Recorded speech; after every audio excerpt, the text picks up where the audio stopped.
Hello and welcome back to the channel. My name is Michael, and today I want to discuss the events that happened in the UK over the past few days and give my opinion and also a deeper understanding of what's going on, and most importantly how we can fight back against the system in a wise way rather than just out of pure anger. We have to have a plan.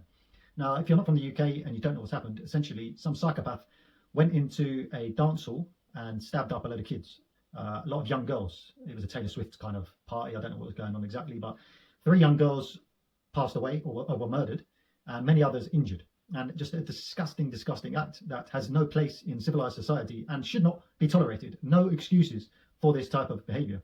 And I've watched some of the opinions and a lot of the things that's happened, and I knew this was going to pop off because the British people have voted constantly against open borders, and every single time democracy has failed. So yeah, Brexit, they didn't push that through properly, didn't shut the borders. Then a Conservative came in and everybody voted for Boris because he said, I'm going to get Brexit done and hopefully the borders will be closed and they'll sort it out. Didn't do anything. So then the latest election, people refused to vote for the Conservatives and Labour got in. They got less vote, but they got in because people were fed up with the Conservatives and he wanted to send a message to them.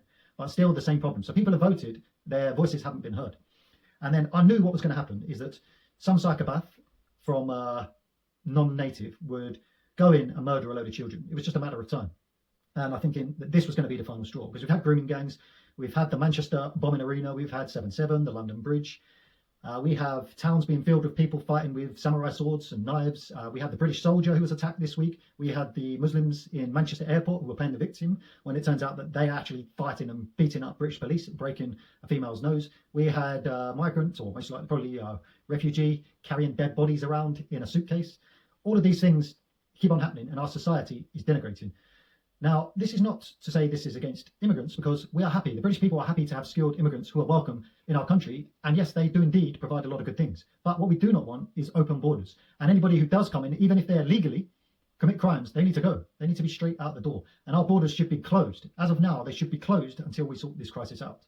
And I noticed a lot of anger and we saw protests. Now, there's been a bit of a lie at the protests. The news are trying to say, oh, it's a bunch of far-right thugs who took the vigil that was taking place and used it for an excuse for far-right violence, when, as far as I'm aware, that's most likely not the case.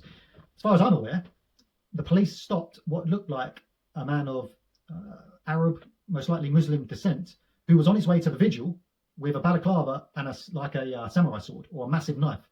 So it looked like he was going there to attack the people at the vigil, which would make it even more sick in the head. And this is what sparked the riots, apparently. That's why they apparently went to a mosque, because they heard out that this guy, maybe I don't know if he came from the mosque, but he was there going to do it. So that's why they kicked off. They said, we ain't having it. We're going to sort this out. Now, obviously, it's completely understandable that we can't allow young girls to be attacked. If we can't protect our young girls in our country, then there's no point in having a country. We're not worthy of anything. So we must fight. But for now, as I've heard a lot of people say, we've got to be smart and we've got to be wise. I don't think rioting and destroying our communities is the right way to go. That's stupidness. Attacking our police officers isn't the right way to go, even though some of them are somewhat compliant, because they're puppets of the establishment. But most of them are just regular people who are just as upset with the situation as us. So there's no point in attacking the police officers and destroying our own communities. We have to understand who the enemy is and push back against the enemy. So yes, we should be angry and we are bound to fight. We have a duty to fight. That's what I love about in the Gita, the Hindu teachings. Not only do you have to fight, it's a sin not to fight against evil. And in the Christian things, they've misconstrued it. They think forgiveness and turning the other cheek, that's what you should always do, but that's misteachings. Turning the other cheek just means that if you're with your community and somebody does a slight against you, maybe they're ignorant, just turn the other cheek, it's no big deal. But if people are doing evil, you must fight them. And as it says in the Hindu teachings, not only must you fight, it's your duty to God to fight them. But we have to know who our enemy is. There's no point in just going and fighting the police and doing all that stuff. It's like the art of war and spiritual truth will win. Now, who are our enemies? I've wrote a list of our enemies. It's our political class and the financial interests, the leftists, the globalists. So it's not just, we need to vote for the Conservatives. Labour are going to sort it out. And people are blaming Labour now, but they've only been in for three weeks. And whilst they are at fault, if you think it's only because Labour have been in for 3 weeks, you don't understand the enemy. The enemy is the entire political establishment. Okay, then you've got the mainstream media. Obviously, they're puppets of the financial interests. You've got places like the Tony Blair Institute. Why mess up our communities and police officers? Why not fight back against the Tony Blair Institute? This guy who sent all our British soldiers to a fake war that he lied about us. And this is the man who opened up the borders. And this is the man who has the most influence in politics. He's behind the scenes puppeteering everyone. So let's fight back against him. Remember, I do not promote violence, but why not stage protests at the Tony Blair Institute? Why not ask that the Tony Blair Institute be shut down and defunded? And here's an idea. If we have a lot of refugees, I understand that, say, if there's Afghani and Iraqi refugees, we not we as a people, but our political establishment bear some responsibility. And my heart goes out to some of them because we did contribute to some of the problems. So my idea would be, look, you can't stay here, but let's shut down the Tony Blair Institute, defund all their money, and give these refugees some money and say, look, as an apology for our political establishment, here's some money, I don't know, £5,000 each that we'll take from the Tony Blair Institute, and we'll send you back to your country and help you. You can build it and do whatever you can. But you're not going to come here unless you do it legally. You've got to go back. But as a note of apology, here's the money from the Tony Blair Institute. That's an idea. See, it's fighting back, but also having heart and understanding the true enemy. The enemy is not the Afghan migrant necessarily, it's the scumbags behind the scenes. So we have to understand the enemy. And we also always to live righteously. We're not just going to fight indiscriminately. Okay, number 4 is organisations like Hope Not Hate. They're just leftist propaganda and they're little snakes in the grass. Number 5, you've got places like the Open Society, George Soros. I'm not sure his influence in this country anymore. I know it's all over Europe though. And he's a scumbag and he must be stopped. And this is the man who crashed the British pound. So if you want to know what he thinks of Britain, he crashed the British pound. So he's an absolute scumbag as well. Number 6, anybody promoting open borders. Now, as I said again, most British people have no problem with sensible migration. But what we do not want is open borders. People just coming over on dinghies, being put in hotels, hanging around our towns, and we don't know who they are. They're criminals. Even some of the Islamic leaders are saying, you people are crazy, you don't know what you're doing. So even if they're warning us, we must know there's a problem. And we do not want them causing trouble in our country, so they're going to have to go. And here's the idea. What we could do is shut down the borders, and what we'll do is, instead of using taxpayer money, what all these leftists and all these celebrities who want to help these refugees, by all means, you can do it. What we'll do, we'll set up a charity, and we'll say, okay, we'll let them in, but you look after them. So take them into your home, take them in your community, and when they rape and stab your children and daughters, then you may get the picture, but do not put them in our communities. You deal with the problem. That's a way to solve the problem. And if they had to look after it, they wouldn't even take it in their home because they're scumbags. They don't care about the people. They care about their own self-righteousness when they're scumbags. Number 7 is extreme Muslims and the Islamic ideology. Now, the extreme ones, like Anjem Choudhury, who got locked up, needs to be dealt with, no doubt. But we have to accept that the Islamic ideology does have a lot of problems in it. And my personal opinion is banning Islam is maybe going too far, but I believe we should treat Islam how Islam treats other religions in most of their countries. And that is that you can practice Islam in this country, but you're not allowed to go around proselytizing. You're not allowed to go in promoting and trying to converting people. And any extremist ideology push like terrorism, you're immediately deported or thrown in prison. So you can, if you're a good Muslim and you want to practice your faith, that's acceptable. But that's it. You're not allowed to spread it.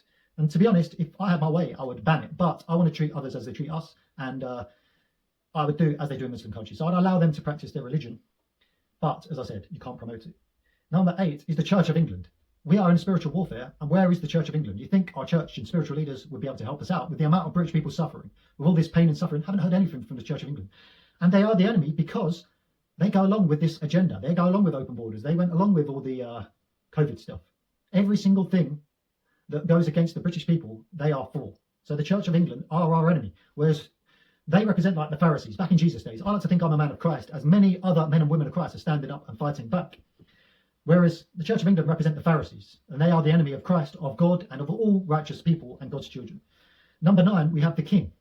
And again, the king has unbelievable amount of power. He could just say, look, the country's a mess, the politicians, I'm going to fire you all, we need to start again.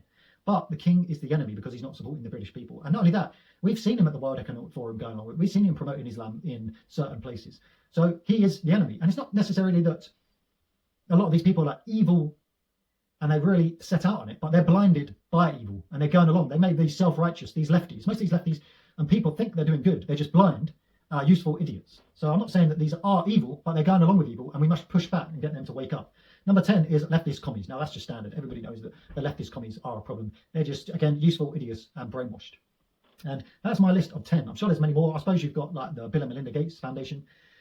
They're the ones promoting all the health control and the climate change. It's nothing to do with health and the climate. It's about money, power and control. And we need to know that. So the message of this video to the British people is to be angry. And yes, we may indeed have to fight, but let's channel our fighting powers towards our enemies, not towards just pointlessness, because the powers that be love it. When British people just riot and trash their communities, then they can come out and say, oh, the far right, and make out the far right the problem. But if we're smart, we can overcome the problem. And Yuri Bezmenov said it best against ideological subversion, which is what we're against, is that you do not overcome it with the power of your fist, you overcome it with the power of your spirit and our moral superiority. So we need to work on our moral superiority, our spiritual values, our spiritual connection to the Father. That spirit will give us the power to overcome. Okay, and that's how we do it. So as I say, we want to remain as peaceful as possible. Now, we could take the advice of our establishment or the example of our establishment, because isn't it funny how our establishment are telling us, don't be violent, you need to do it through peaceful measures, and we need to have open borders to be kind. We can't protect the borders. Yet our establishment are taking our taxpayer money, giving it to Ukraine to use violence to protect their borders. Yet they're criticising the British people for using violence to protect our borders. So which way is it, establishment? Is if this violence and protecting borders is wrong, then take the money going to Ukraine and bring it back and give it to the British people to use for their own purposes. It's absolute hypocrisy. Now, the final point of the video is, as I was saying, we don't want to use violence unless we have to protect ourselves in extreme circumstances. But how can we fight them? Well, the mainstream media, stop subscribing to the Sky. Stop getting your TV license. You can protest instead of destroying our communities. Go and protest in the political establishment, in the Tony Blair Institute. And again, all peaceful. Hope not hate. All peaceful. But just make their lives hell. Get lawyers. Get petitions in Parliament to have discussions about these people being promoted, and push back against the extreme Islam. And one thing I want to do is question the church. What are the church doing? And if Christians aren't supportive of the church, come and join a movement that we can start instead, and put pressure on the royal family. Ask them, what are you doing about these problems? We're fed up of rhetoric. We want action. And the leftist commies are brainwashed, but can we bring them over to our side? Because one thing I've noticed, actually with the leftists and the Muslims, non-extremist Muslims, we are at a time where there's opportunity and people are going to take extremes. Now, they can take extreme evil, like within Islam, or they can come to extreme goodness and join the Father. And there are many Muslims who are actually good and who know that Islam is basically not true. But they're scared because if you leave Islam, you will be destroyed by the Islamic community, your family. In many cases, your life is under threat. But now is the time and the opportunity for them to come and join us. And I know loads of brilliant ex-Muslims and some Muslims now who are on the edge and that they can come and join us. And there are many, if we understand that 50% of Muslims, I believe, would join us, and then you'd have a tiny percentage who are extreme, and then the others who are scared and who are going to stay with Islam because it's their religion, which is understandable. But if these Muslims can join us, if some of these leftists or people who are in the middle, we need to get them to join us. And that's by being sensible and promoting spiritual values. If they see that we have the love of the Father and the love of truth, and we build a community with beauty and look after our children, then they will come and join us. And that's actually the final point, is that we need to try and focus on positive things and build things of beauty rather than be demoralized. Ideological subversion wants to demoralize us. If we can bring back beauty and get people on board, so singers who can do beautiful songs rather than all this rap music and nonsense and sexualization. If you look back at like Whitney Houston, she would sing beautiful songs and stand on stage with a band in classy clothing and show off her talent given to her from God, rather than just twerking on stage. And if we could, sporting events, instead of promoting all the leftist stuff, let's promote spiritual values, Christ. So we can promote a positive message. And that's the final point of my video. Okay, so I wanted to do that just because I wanted to share my comments, because it has been a crazy past week in the UK. If you're a subscriber, I'm going to do a survey later asking if you want me to post these sort of videos on my other channel, because this channel is really for spiritual stuff. But I kind of think this is kind of spiritual, so I may keep it here, but I'll do a poll to see what people want. Whatever they want, I'll do. Okay, so usual stuff. Like the video if you like it. Comment below if you have any comments, if you have any other ideas, because I think these are good ideas to push forward. And usual stuff. Subscribe for more if you're new to this channel, and God bless everyone. Goodbye.